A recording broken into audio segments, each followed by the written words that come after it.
वाहिगुरु जी का खालसा वाहिगुरु जी की फतेह। श्लोक आवत हुक्म बिनाश हुक्म आज्ञा पहन न कोई आवन जाना ते मिटै नानक जिह मन सोए पौड़ी। एवं जी बहुत कृप वासे मोह मगन मीत जोन फासे इन माया ते मन बस कीने आपन मोह घटे घट दीने ए साजन कछ कहो उपाया जाते तरंग विखम ए माया कर कृपा सत्संग मिलाए नानक ताकै नित नमाए। वाहिगुरु जी का खालसा वाहिगुरु जी की फतेह। दर्शन दर्श कह जाए नानक जेहा तुम कराए हैं तेहा हो गई वकिया। सुख प्यारे गुरु सारे सत्संग जियो जो लड़ीवार की चाल चल रही है पावन अखरी का धन गुरु ग्रंथ अर्जन देव जी की मुबारक रचना का उच्चारण किया होया।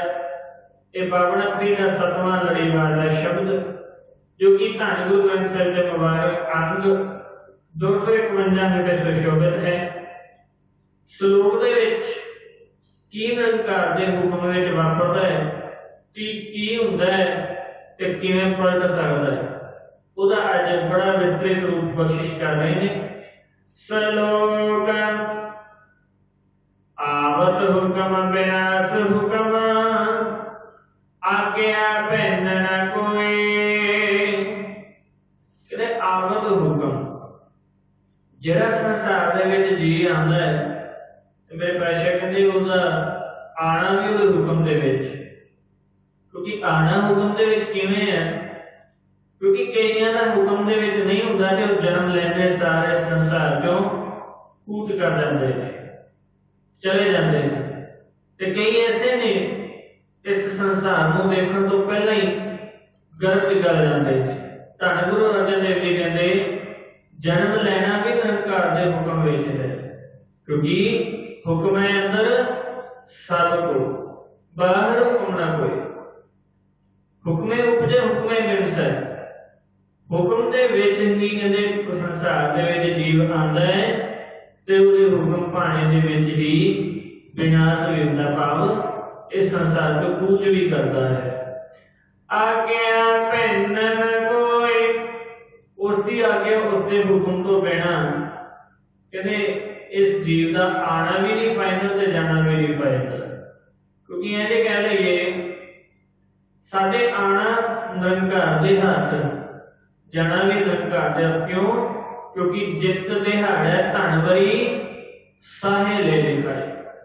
कहते जिस दिन इस संसार के निरंकार दे हुक्म नाल आया तेरे आने तो पहला इहदा हुक्म जानता भी तेरा लिखा गया भाव तेरी एक्सपायरी भी पहला निरंकार ने लिख छड़ी है। दुनियावी चीज की एक्सपायरी लिमिटेड पीरियड के बाद हो जाती है उसका सानू पता है पर मनुख की एक्सपायरी का सानू आप नहीं आपका पता। इसलिए कहते हैं निरंकार संसार की उत्पत्ति ते संसार का विनाश सारा कुछ तेरी हुक्म दे विच है तेरे हुक्म तो बाहर कोई नहीं है। आवन जान तिह मिटै नानक जिह मन सोए। कहते आवन जाना ये जमन मरण के गेड़ की गल करते हैं। कहते मनुख का जमन मरण का गेड़ उदों मन करके ते तन करके मिटता है जदों नानक जिह मन सोए।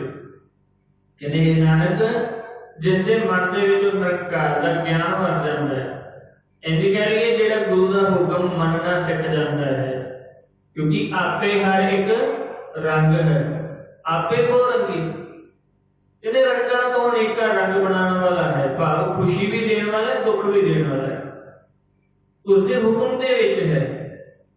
तो मेरे परमात्मा जिहदे मन दे विच तेरा ज्ञान वस जाए तेरा हुक्म जिहड़ा जिंदगी च कमा ले उहदा जमन मरण का गेड़ तू मुका देना है।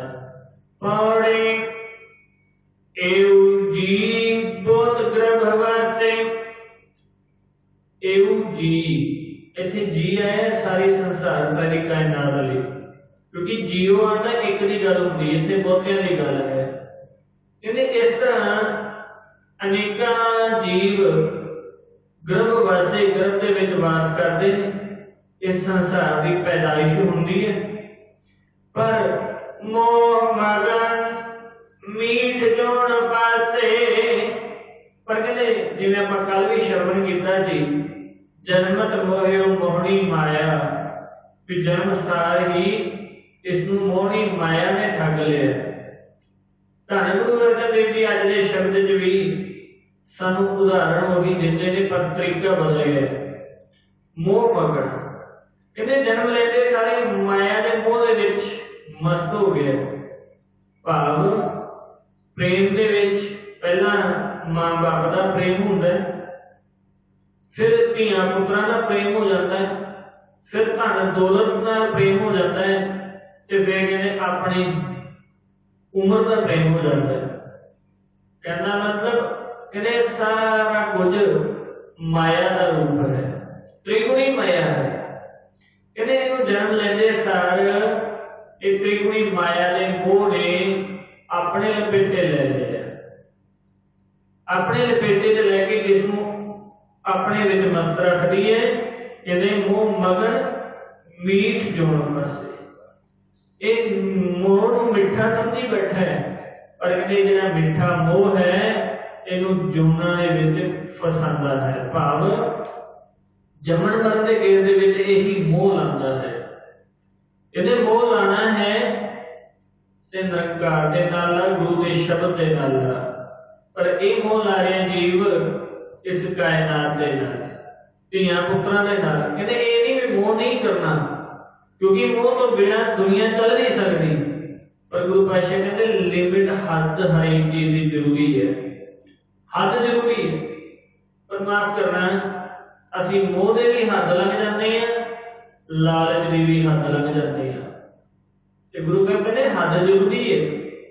जो इन्हें जन्म लिया है, कहते जन्म लेंदे सार ये माया के मोह ने इनू अपनी चपेट च ले लिया, मीठ जोन पासे। इस मोह को बड़ा मिठा समझदा, पर इसका नतीजा इसका सिट्टा 84 लाख जून निकलता है। इन माया त्रै गुण बस कीने, इन माया ये त्रिगुणी माया जी, ये तीन गुण ने, रजोगुण तमोगुण ते सतोगुण। ये तीन गुणा ने तिना तरीकों के नाल सारी की सारी कायनात अपने बस कर रखी है। पर कहते कोई बिरला है जिहड़ा त्रिगुणी माया तो बचिया। कहते जिहड़े त्रिगुणी तो बच गया, तिना तरह की छल तो बच गया, लुटण तो बच गया, वो मनुख एक तो आत्मक आनंद माणदा है, ते दूजा वो मनुख निरंकार दे नाल अभेद भी हो जाता है।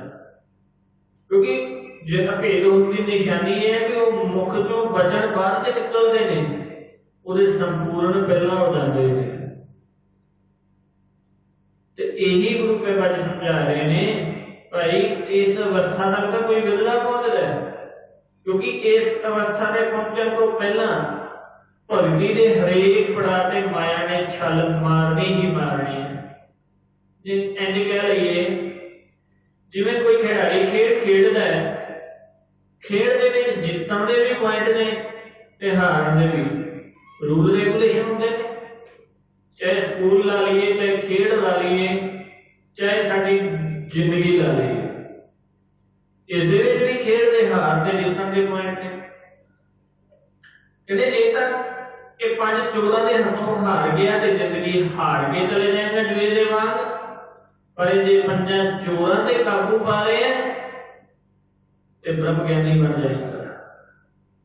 5-14 से काबू पा लिया। पर मेरे पैसे कहते ऐसा कोई बिरला ही बली होता है जिहड़ा अपने 5-14 से काबू पाए। तो कहने का मतलब है ये त्रिगुणी माया ने सारे के सारी कायनात नूं, सारी बनतर नूं अपने लपेटे में ले रखे। त्रै गुण बस कीते, सारा संसार तिन्हां गुणां दे बस है। आपन मोह कटे कट दीने। ते इस माया ने आपन मोह, जिहड़ा माया का आपका मोह है, क्योंकि माफ करना असी माया जो धन दौलत मनी दिख रही है, इनू शायद माया समझी बैठे हैं। ये तो माया है ही है, पर कहते इहदी जिहड़ी सिरमौर सरकार है वो त्रिगुणी माया है। पैसे तो भी हंकार बन जाता है, पैसे तो भी अपनत बन जाती है, ते पैसे तो भी कहते अपने हंकार के सिरमौर बन जाता है। इसका मतलब है आपन मोह घटे कट देने। जिहड़ा माया का मोह है त्रिगुणी माया का, भी मैं वड्डा, मैं सब तो उच्चा, मेरे बराबर कोई नहीं है, मेरे वर्गा कोई नहीं है, क्योंकि ये त्रिगुणी माया के लक्षण ने। एक घट घट दे विच रही है। जे कोई बच्चा भी है ना, जन्म लेता है, उन्होंने कदे कह दो भी आ चीज ले ले, मैं नहीं लेनी, क्यों? उहदे विच भी माया वापरदी है। यही गुरु देव कहते हैं जन्म तो लैके तेरे मरण तक ये तेरी तेरी माया है, माया त्रिगुणी निरंकार ने बनाई, ये तेरे मन दे विच घट घट दे विच रमी है, कण कण दे विच रमी है। कोई ऐसा कह नहीं सकता भी मैं माया के त्रिगुणा तो बचिया हाँ। कहते जिहड़ा बचिया है ओदी निशानी चाल, ओदी बोली, ओदी तकनी, ओदी सोचनी, इहदा कदे भी जोड़ संसार दे नाल ना होया है, ना हो सकेगा। वो भगती ऐसा पैदा होता है, ओदी बोलनी संसार तो वखरी, तकनी संसार तो वखरी, चाल भी निराली संसार तो। क्योंकि भगता तो ऐसा सारी कदे जोड़ना आया, कदे जोड़ नहीं बनता जिहड़ा माया तो बचे है। तो गुरु घर यही कह रहे ने, ये जिहड़ा माया ने अपना मोह पाया है हरेक दे अंदर फैला रखा है, हरेक दे मन विच घर कर लिया माया ने मोह दे। ए साजन कछ कह उपाया, पहला तो सानू दस दिता भी रमी किवें है।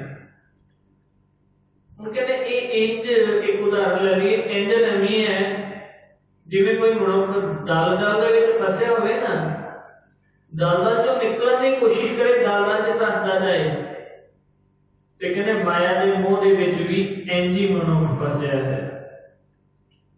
निकलण की कोशिश करता पर माया निकलण नहीं देती।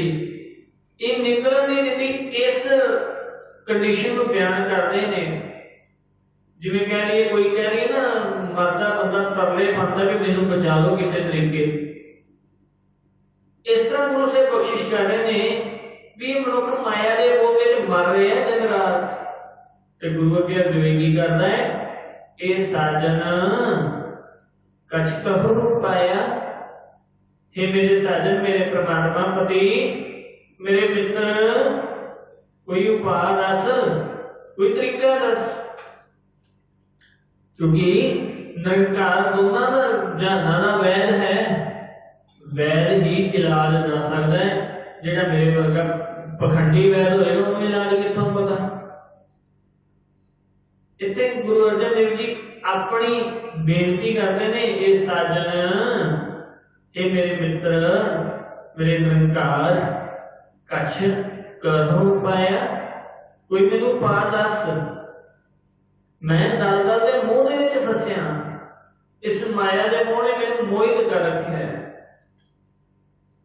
ये माया मेरा खेड़ा नहीं छाड़ती, मैनू इत्थों तरन दा तरीका दस, क्योंकि मेरे को कोई समझता नहीं है, अकल नहीं है।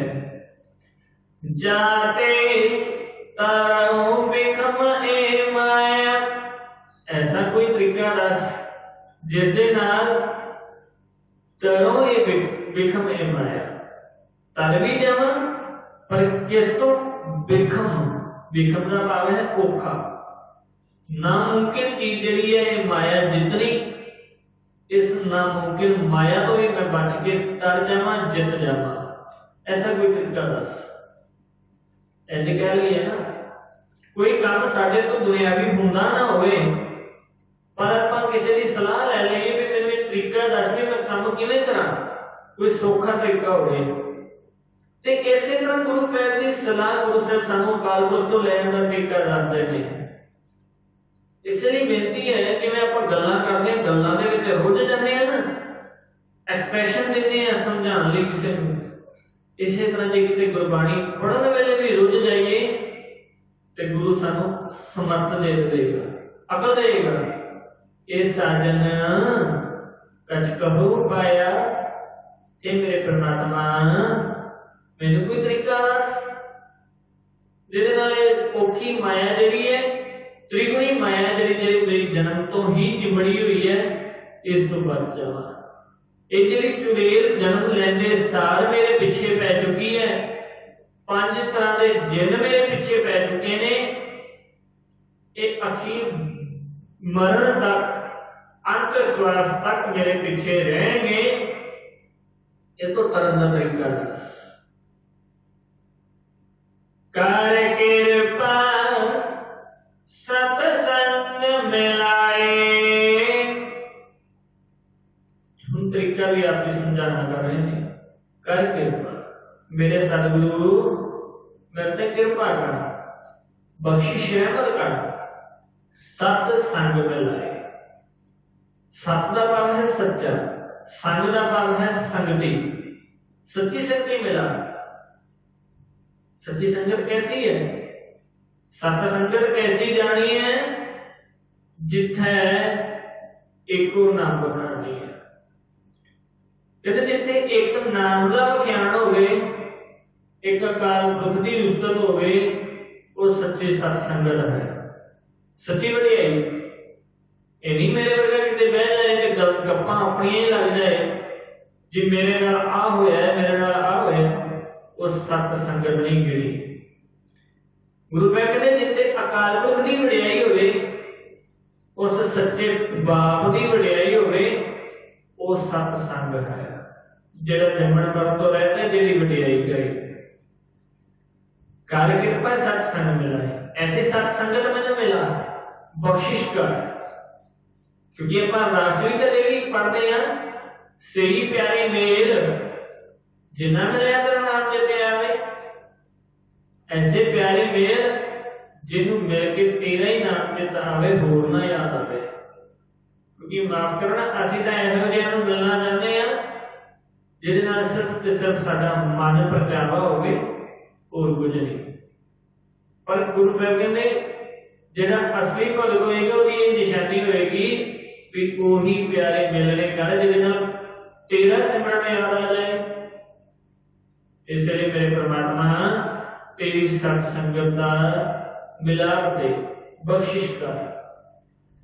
नानक ताके निकट न माए, कहते नानक जिहड़ा भी जीव तेरी सत्संगत दे विच आ जाता है, ताके निकट न माए, ਉਹਦੇ निकट त्रिगुणी माया नहीं आती। क्योंकि माए लफ्ज मां भी आया, मां लफ्ज भी आया, ते कई बारी मां माया वास्ते भी आया। इत्थे माया आया, ये माया वास्ते त्रिगुणी माया ही आया। नानक ताके निकट न माए, हे नानक उसके नेड़े त्रिगुणी माया नहीं लगती। ਇਹਦੇ ਜਿਹੜਾ ਸਤ ਸੰਗਤ ਆਂਦਾ है, सच्ची संगत करनी करता है, ਜਿਹੜੀ सच्ची वडियाई गांदा, सच्ची वडियाई सुनांदा है, तेरी सत संगत का आनंद माणदा है, ਉਹਦੇ नेड़े ये त्रिगुणी माया नहीं आती, छल नहीं मारती। ये त्रिगुणी माया तो बच जाता, क्योंकि माया की एक खूबी है, जिथे सत संगत हो रही होवे, ये माया गुरु दरबार के जुतियां च रह जाती है। काल जिहड़े जुतियां च रह जाते, बख्शिश है गुरु नानक दे घर दी। ते कहते ये जो माया रही पासे गई, फिर जो पासे रख के माया नूं निरंकार दी संगत करेगा, गुरु का ज्ञान मिल जाएगा, फिर इस ज्ञान के नाल ये माया भी तेरी दासी बन जाएगी। तेरे सिर नहीं चढ़ेगी, हुण तो तेरे सिर है, तू मोह में फंसिया पे, फिर ये माया तेरे तो मोहित हो जाएगी। ऐसे कह लीए हुण तो मनुख माया का नौकर है, तो फिर ये माया इस मनुख की नौकर बन जाएगी। ਆਪਾਂ कई बार कह दें जी फलाने बंदे ने एक बोल गया पूरा हो जाता है, क्योंकि उन्हें पता नहीं किस जन्म के इस जन्म से केड़ा चंगा काम किया है, कदों सत्संगत मन टिकाओ करके सुनी है, जिसका फल उसकी रसना के पास गया। क्योंकि पहला फल रसना से उतरता है, फिर हृदय से उतरता है। पर माफ करना मेरे वर्गा जो बोल पूरा हो लग जाए फिर समझता भी मैं तो राती बन गया। पर यह भी एक माया की छल है। रिधियां सिद्धियां 9 निधने 18 सिद्धियां के भंडारे भी एक छल है जी भगती के रस्ते जाती है। तो गुरु साहब यही कहते हैं कर कृपा सतसंग मिलाए, नानक का क्या निकना माए मेरे परमात्मा, जिससे कृपा करके अपने सत्संगत मिला देना है। वो जीव उससे मेरे की हुई माया नहीं फटती, उसकी दासी बन जाती है, उन्होंने दुखी नहीं करती। सो गुरु प्यारे गुरु सारे सत्संगत जीओ ऐनिया को बेनतियां करदा खिमा दा जाते जे कोई गल चंगी लगी होवे धन गुरु नानक साहिब जी के दरबार में जान के पल्ले बनना, अमल करना, जिंदगी कमाना, वादे घट बोलिया दास का ना चटाते हुए सत्संगत देओ शीस करो अरदास। अगे तो कथा विचारण करने आ जाए। गजवाली के फतेह का जवाब फतेह। वाहिगुरु जी का खालसा वाहिगुरु जी की फतेह।